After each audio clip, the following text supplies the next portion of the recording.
Good day, my wise and fascinating Renaissance friends. Over the past 8 episodes, okay, we have traveled through time and across cultures, okay, from Shakespeare's stage to Jane Austen's parlor, from Leo Tolstoy's Searching Souls to Rumi's mystic verses, from Tagore's vision of freedom to Neruda's love songs, and from Montaigne's reflections to Dickinson's quiet hope. Right? This October series is all about bringing literature and its literary masterpieces, okay, from the literary geniuses of their time out of the classroom, okay, into our lives. Not just written words on a page, but timeless truths. Okay, for living, graciously, living life gracefully, wisely, and elegantly, which happens to be our manifesto in this season of life, the autumn of our life, And we talked about Shakespeare's, all world's stage. Okay, and so each season has its beauty, and then Jane Austen's lesson on pride, okay, that destroys, and prejudice that distorts, but humility heals, okay, and Tolstoy's search, for what is truly, what it means to truly live a good life, from the tragedy of Anna Karenina and the experience, the mortality of Ivan Ilyich. We've learned, that really knowing what's the best thing is more than anything else. Okay, and we have, of course, Rumi, the Sufi mystic poet. And Tagore, which is, he said, true freedom is not just about it's not about political. It's spiritual, moral, and human, and human dignity. It's very, very human. Okay, and Pablo Neruda's love songs, and it says love doesn't have to be grand in order to be profound. The little things, and that's followed, of course, by Dickinson's. Same thing here. That the smallest thing actually can carry a lot of meaning. And of course, last time is Montaigne's reflection, of knowing how to live. Okay, how to belong to yourself. What unites them all? Let me ask you. What unites them all? Literature is not just something we read. It's something that we live. Okay? So let me share with you what George R.R. Martin says. He wrote this: a reader lives 1,000 lives before he dies. A man who never reads dies only once. I like that. Let's unpack that. A reader lives 1,000 lives before he dies. Well, how does that happen? Because when he reads books, his life, is improved. He lives the lives of great men. And so, his life continues to evolve. So he lives 1,000 lives. A man who never reads lives only one. His life. He is born with that level of his level of existence. He never reaches any level of greatness. Why? Because your life can just revolve around you, your fears, your pains, etc. Sure, you learn from your mistakes, hopefully, but then again, it limits, learning from great minds and great lives. That's what he said, George R.R. Martin. But I like C.S. Lewis more. He says, we read to know we are not alone. I love that. We read to know we are not alone. So if we suffer from a wound, caused by somebody or something, we know we aren't alone. So there's someone who is experiencing or who has experienced the wounds, that we are feeling, and we can learn from them. Okay, can learn from them. So what are the lessons and key ideas from everything that we have discussed? This is episode 137, and this is, the end of our series. And next month we will begin a new series. Okay, so what have we learned? The key ideas from all of this. Okay, let's come up with three. Let me attempt to give you three. First, literature is not escape. It could be escape because some friends I know, if the stress is too much, they retreat, they read a book, then they forget temporarily what their problems are. Yeah, I like that. But it says here, literature is not just escape, but engagement. But engagement.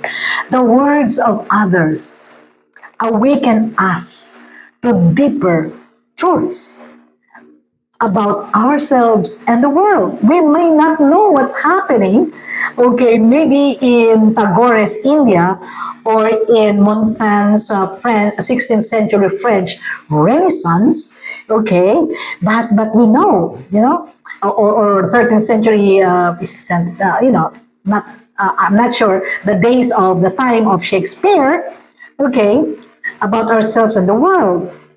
They sharpen our compassion and widen our understanding. I think that's a very, very good key point here. Okay, literature is not just escape. It could be temporary, but it's really more of engagement. The words of others awaken us to deeper truths about ourselves and about the world we live in. They sharpen our compassion and widen our understanding. That makes us what? Better human beings, isn't it, friends? The second lesson or key insight that we get from this is books are companions. Wow, books are friends. They're companions. They are not just text. They are not just words. A poem can sit with us in solitude. We don't really have to be alone. Because when we read a poem, the words and the author himself or herself sit with us in solitude. A novel can console us in grief. Okay? An essay can challenge us to grow. In this sense, books are living friends, isn't it? Is this the first time you have heard of Tagore? Well, now he is your friend. Or how about Michel de Montaigne? Now he is your friend. Okay, if you haven't read any, of his essays, well, then you can always Google, you can always ask ChatGPT or buy, his books online. Okay? So the third one is reading shapes living. Let me say that again. Reading shapes living. When we carry Shakespeare's wisdom and Jane Austen's humility, or Rumi's love, or Tagore's dignity and definition of freedom, Neruda's tenderness, Montaigne's self-reflection, and Dickinson's hope into our days, then literature ceases to be academic. It becomes a compass for how we choose to live. A compass tells you direction. Okay, a compass tells you how best to navigate, problems. It becomes our compass on how we choose to live, love, and age with grace. So this is my parting reflection to you. This is now my personal manifesto. It's very, very simple. Okay? I prepared for this. So let me read. To live literature, not as simply memory. So to live literature, not as memory, but of what? But as practice. Practice, daily practice. To let its words guide my actions. Its insights shape my choices. And its beauty remind me of what it means to be fully alive. This is always my message, my fascinating friends, isn't it?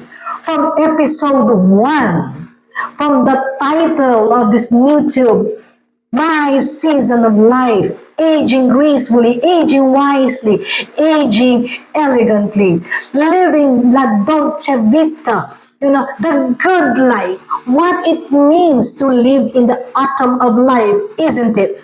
That has never changed. That will always be my battle cry.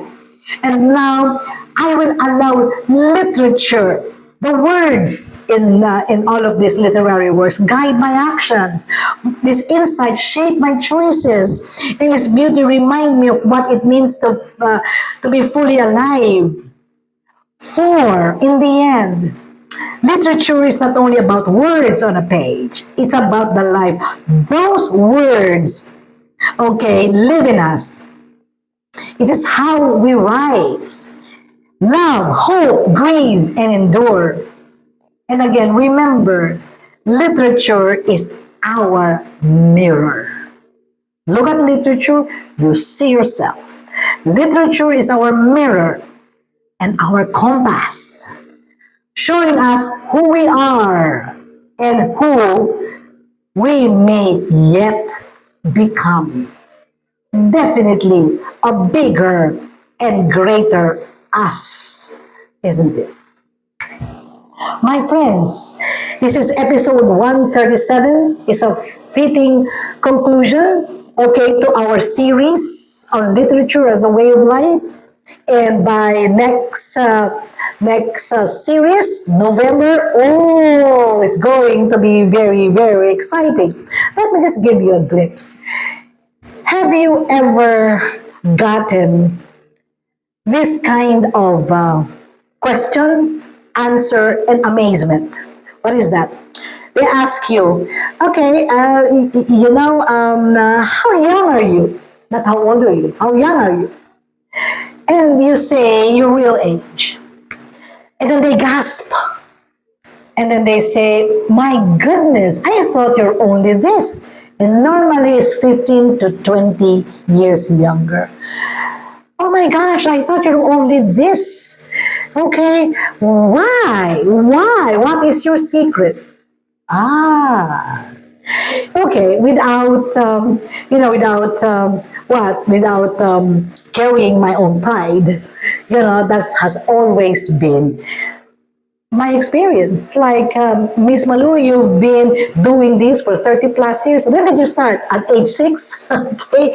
You've been doing this, for 30 plus years. You're a consultant, you're this and this and this. And you know everything that is newest. I said, okay. So, did you start at age 6? I said, no, no, no.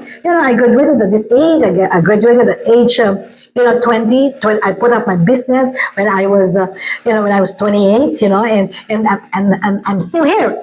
And then so they start pushing, pencil pushing. Of course, when you say that you graduated from college at age 21 and you started your own company at age 28, and it's been 30 plus years of doing this, that's simple arithmetic, right, guys? You do that and you tell me, you guess my age. Okay. And then they would say, no, no, no, no way, no way, no way, because you only look this.